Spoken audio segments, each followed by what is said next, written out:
Hello, bienvenue sur la chaîne. Alors aujourd'hui, j'ai décidé de faire une vidéo où je regarde dans mes bibliothèques et je choisis en fait des livres qui sont plutôt adaptés pour Halloween, pour le mois d'octobre, avec des créatures plutôt sombres de la nuit. Donc du coup, j'avais envie de vous choisir un peu voilà, des livres qui sont plutôt pas mal pour Halloween et en fait j'en ai énormément.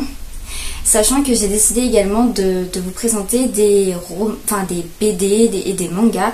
Donc si j'avais fait ça en une vidéo, ça n'aurait pas été. Donc ce sera découpé en deux parties. Donc d'abord les romans et ensuite donc les BD et les mangas. Donc voilà, ça m'est venu comme ça parce qu'en regardant ma bibliothèque, je me suis dit tiens, ça pourrait être pas mal pour Halloween. Et puis ça, et puis ça. Et donc du coup je me suis dit bah pourquoi pas. Peut-être faire découvrir des livres qui sont pas connus. Après il y en a qui sont connus. Donc voilà, j'ai fait une petite sélection, enfin quand même une grosse sélection que j'ai découpée en trois catégories. D'abord tout ce qui est plutôt jeunesse young adulte, donc j'ai un peu mélangé. Ensuite où il y a des créatures de la nuit mais c'est plutôt avec de la romance et des classiques. Voilà, des classiques qui sont plutôt adaptés pour cette période assez sombre. Donc voilà, j'espère que vous aimerez du coup cette vidéo. Voilà, j'avais envie de la faire, je me suis dit pourquoi pas. Ça peut être bien. Du coup on va commencer tout de suite parce que il y a quand même pas mal de livres devant moi et si je traîne trop ça va être très long. Alors du coup concernant les romans plutôt jeunesse que j'ai choisi, enfin jeunesse young adulte parce qu'il y en a c'est entre les deux, il y en a c'est vraiment jeunesse, d'autres qui sont young adulte. Voilà, donc du coup j'ai un peu mélangé. Qui est vraiment jeunesse pour le coup, c'est donc Les étranges sœurs Wilcox de Fabrice Collin. Donc là c'est le tome 1, Les vampires de Londres. J'ai lu donc ce livre là il y a quand même pas mal d'années, j'avais beaucoup aimé. On est plutôt dans un Londres victorien où donc il y a deux sœurs qui vont se retrouver, qui vont se réveiller dans un cimetière, elles vont pas comprendre et elles vont découvrir un monde complètement différent de ce qu'elles se rappelaient, puisqu'il va y avoir des créatures. Et donc en fait elles vont rencontrer aussi, il y a Jack l'Éventreur, il y a Dracula, il me semble. Je ne sais plus trop, mais voilà, c'est plutôt sympa pour Halloween. C'est pareil, il y a d'autres tomes, mais je les ai jamais lus. Mais je sais que le tome 1, j'avais beaucoup aimé, et que à chaque fois je m'étais dit, faudrait peut-être que je lise la suite. Donc voilà pour un petit livre plutôt sympa. Ensuite, une trilogie que j'ai lue étant petite, que j'avais bien aimé. Ça ne fait pas peur du tout là par contre. C'est beaucoup moins sombre, on va dire. C'est la trilogie des Charmettes, donc de Éric Boisset. Donc là c'est le tome 1, Le secret de Tante Eudoxie. Donc on va suivre trois jeunes apprenties sorcières qui vont avoir des choses.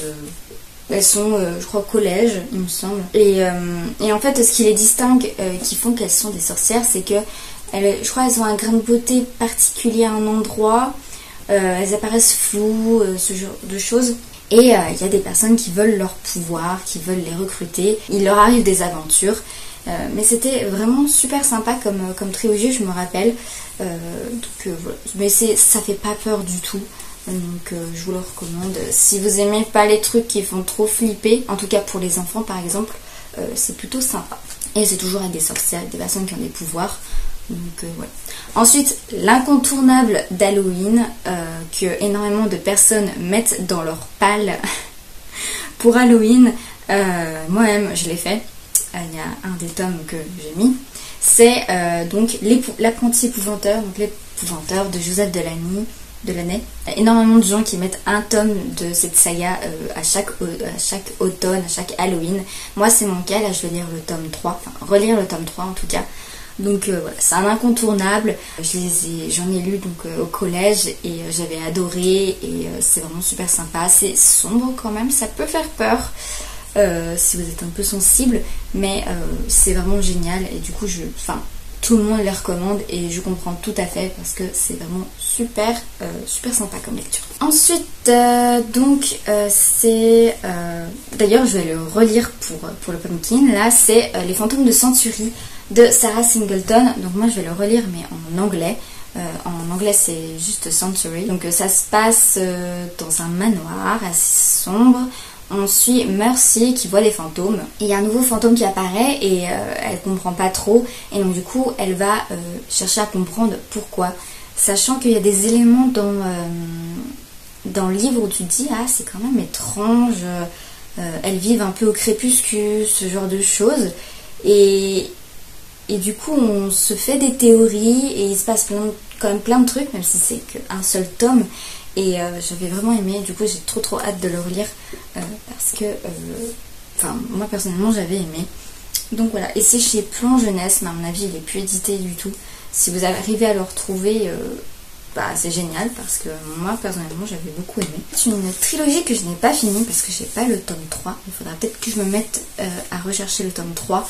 C'est Half Bad de Sally Green. Donc là on suit en fait un personnage qui est le fils d'une sorcière blanche et d'un sorcier... Enfin, une sorcière de magie blanche et un sorcier de magie noire. Et très clairement il a vécu l'enfer depuis qu'il est tout petit. Parce que les sorciers de magie blanche ont peur qu'ils deviennent mauvais. Et je me souviens quand j'avais commencé à lire, j'étais là, mais en fait, c'est les sorciers blancs qui sont mauvais. Parce que moi, je m'étais fait la réflexion de tout ce qu'ils lui ont fait, comment est-ce que, il y a de la discrimination, ce genre de choses. Des fois, je me posais la question de est-ce que la magie blanche faisait qu'un sorcier était réellement bien. Et ça, je trouve que c'est l'une des questions que pose ce livre. Et ça, j'ai vraiment aimé. Malheureusement, j'ai pas lu le tome 3, donc du coup, je ne peux pas savoir comment ça se termine. Mais vraiment, allez-y. J'avais beaucoup aimé. Mais je me rappelle plus réellement quand même l'histoire. Mais voilà, on suit un sorcier qui est ni bon ni mauvais et chaque clan, on peut dire, veut se l'approprier. Enfin, en tout cas, ceux qui sont censés être du bon côté veulent le freiner, l'enfermer. Et donc, on suit un peu ce qui lui arrive. Ensuite, une saga que j'aime d'amour et il faut absolument qu'elle soit beaucoup plus connue parce que elle mérite d'être connue. Je crois que j'en ai déjà parlé dans une vidéo, je ne sais plus laquelle. Mais vraiment, c'est une saga qui mérite d'être beaucoup plus connue et chaque fois je dirais ses louanges parce que c'est trop bien comme saga. C'est Lockwood & Co de Jonathan Stroud et vraiment, mais il faut que cette saga soit beaucoup plus connue. C'est beaucoup trop bien, j'ai pas le tome 4 malheureusement pour cette année, mais c'est un livre où d'habitude je lis un tome par automne, même si le premier je l'ai lu en 2015, un truc comme ça. Ou 2016, j'avais énormément aimé, les autres tomes c'était encore mieux. Voilà, et j'ai pas le tome 4 et je suis un peu dégoûtée. Mais c'est trop bien comme saga, il faut lire. Donc en fait, je vais peut-être vous dire de quoi ça parle.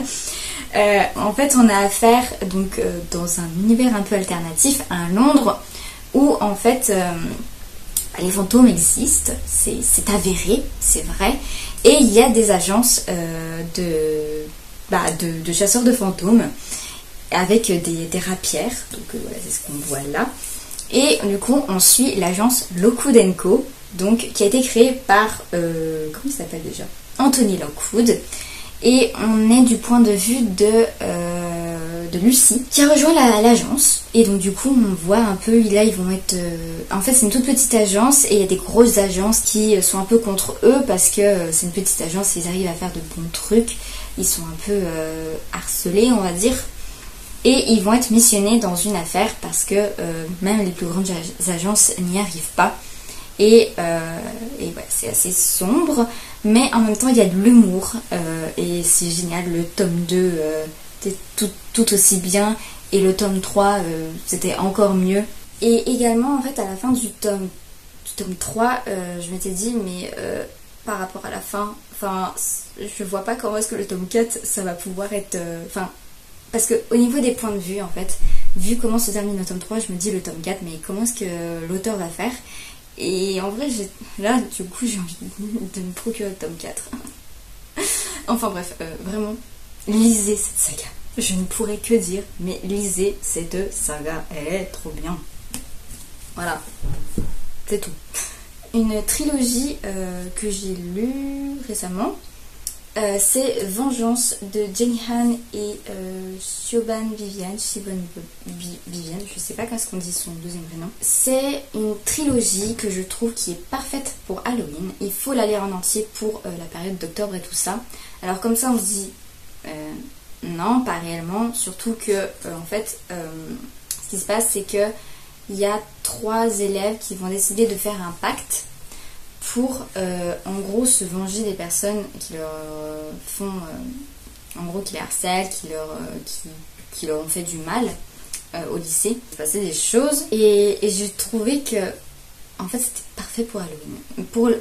Là comme ça vous dites bah non pas réellement, mais en fait il faut le lire pour se dire ah oui c'est parfait pour Halloween. Donc voilà, je peux que vous dire de lire cette trilogie. Même si ça fait girly, rose et tout ça, en fait c'est quand même assez sombre. Je finis cette première catégorie, par La danse des ombres de Yelena Blake, Yelena Black,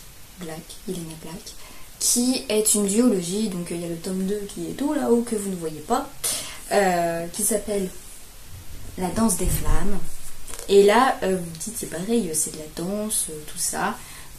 Donc en fait on suit Vanessa qui va à l'Académie du New York Ballet et en fait sa sœur a disparu. Elle était également à l'école du New York Ballet, sauf que bah voilà elle a disparu et du coup elle se dit bah, c'est bizarre et tout ça et il y a des trucs un peu voilà que je peux pas trop dire, mais du coup elle va enquêter, voilà c'est dans le milieu de la danse et tout ça et je me souviens que j'avais adoré, voilà.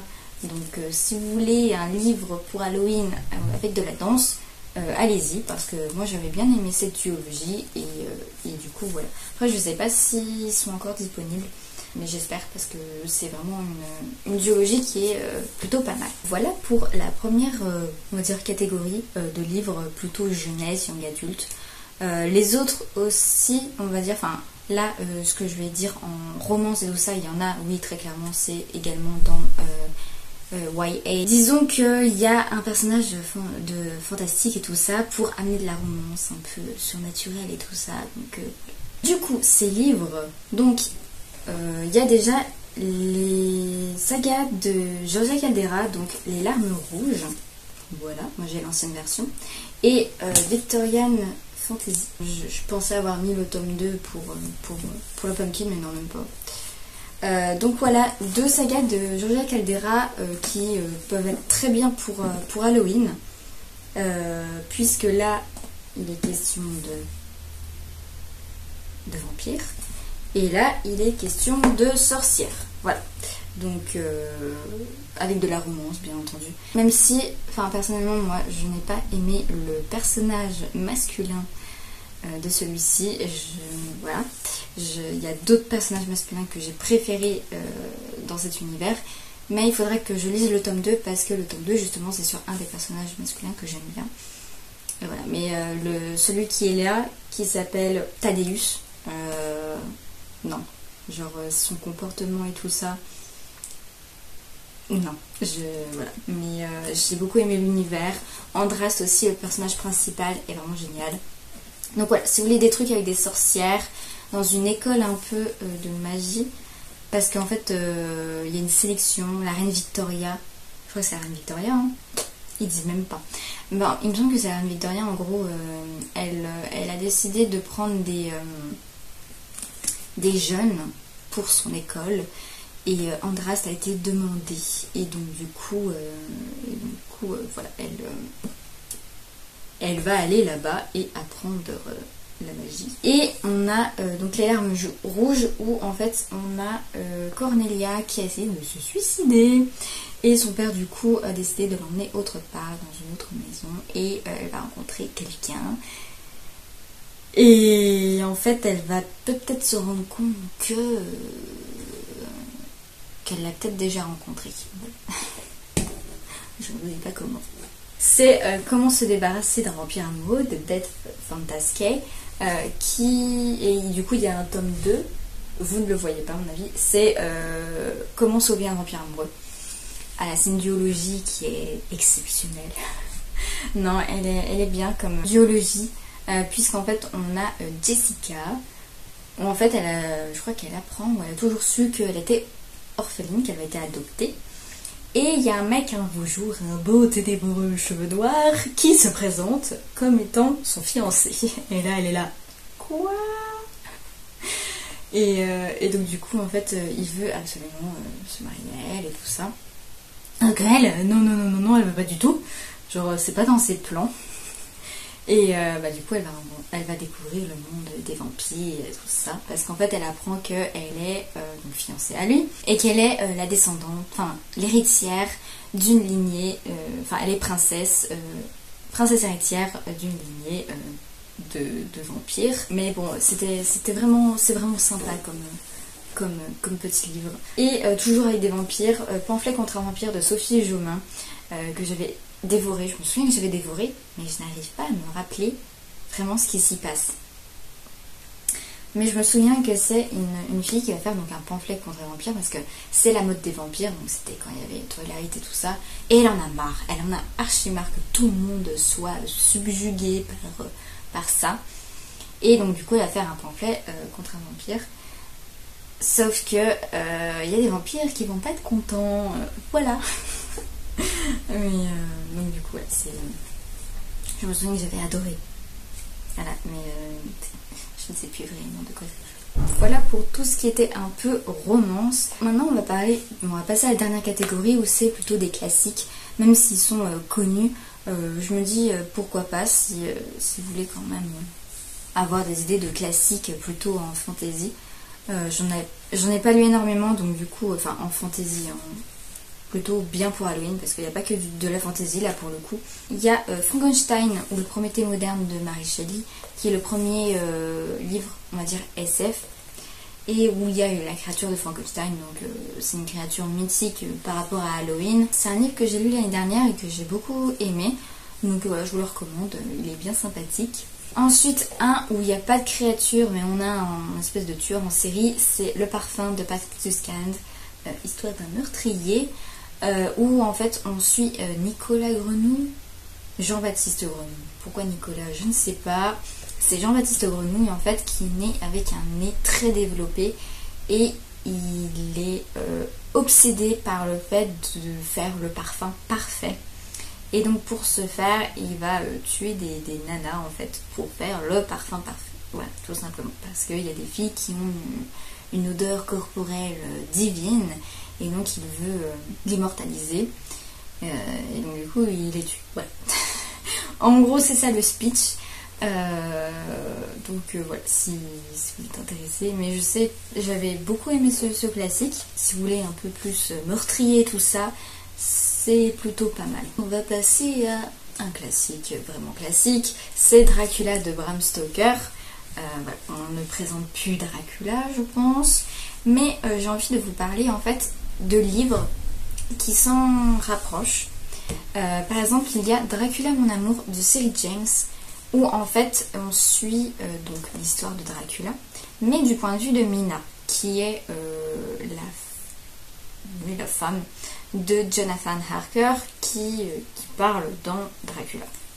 Donc là on a son point de vue, et pour compléter ça, il y a également Dracula l'immortel qui a été fait par un descendant de Bram Stoker. D'ailleurs je crois qu'il est mis à la fin, oui, c'est Dacre Stoker et Ian Holt, où en fait ils se sont appuyés sur des écrits de Bram Stoker, parce qu'apparemment Bram Stoker voulait faire une suite.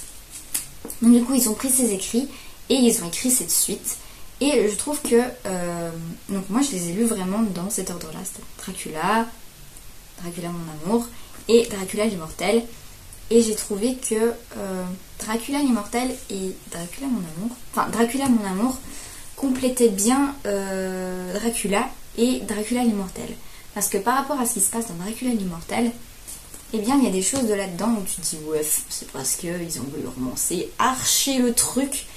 Et non, en fait, je me souviens que du coup j'avais lu, j'étais au collège celui-là, Et bon, voilà, ma vie, la romance, ça me posait pas de soucis, loin de là, et du coup, il y a des trucs qui me dérangeaient pas. Mais du coup, quand j'avais lu Dracula l'Immortal, j'étais là, ah mais attends, mais il y a ça dans Dracula mon amour. Et du coup, là, voilà, du coup, je m'étais dit, bah finalement, il est pas si mal que ça. Enfin, du coup, ouais. Donc, si vous avez envie... Et du coup, ça, c'est plus romance, je pense. C'est beaucoup plus romancé que celui-là, on va dire. Et un autre, du coup, livre qui tourne autour de Dracula, c'est Anno Dracula de Kim Newman. Voilà, c'est assez connu, il me semble. Donc, on est dans l'époque victorienne où Dracula a pris le pouvoir. Ouais, parce qu'il a épousé la reine Victoria. Donc, du coup, voilà. Et du coup, voilà, il se passe des choses assez sombres. Il y a des enquêtes, ce genre de choses. Sachant qu'il me semble qu'il y a aussi Jack l'Éventreur. Enfin bref, c'est plutôt pas mal. Si vous voulez compléter un peu l'univers Dracula, je pense que vous pouvez aimer. C'était un peu l'aparté, vous avez aimé Dracula, vous aimerez. J'ai fait un petit mix, voilà. Toujours vampire, il y a Entretien avec un vampire de Anne Rice. Voilà, c'est un classique maintenant. Je vais d'ailleurs lire Les Stats le vampire. Voilà, c'est normalement, si j'y arrive. Ça se passe, c'est entre la Nouvelle-Orléans, l'Europe de l'Est, Paris, voilà, globalement. Et voilà, j'avais bien aimé, donc je peux que vous le conseiller. Voilà, si vous aimez les vampires, c'est plutôt un bon livre, même très bon livre, je pense. Et du coup, pour finir, qui n'a pas de créatures vampiriques ni autres, c'est plutôt, comment dire, du survival. C'est Battle Royale de Kushun Takami.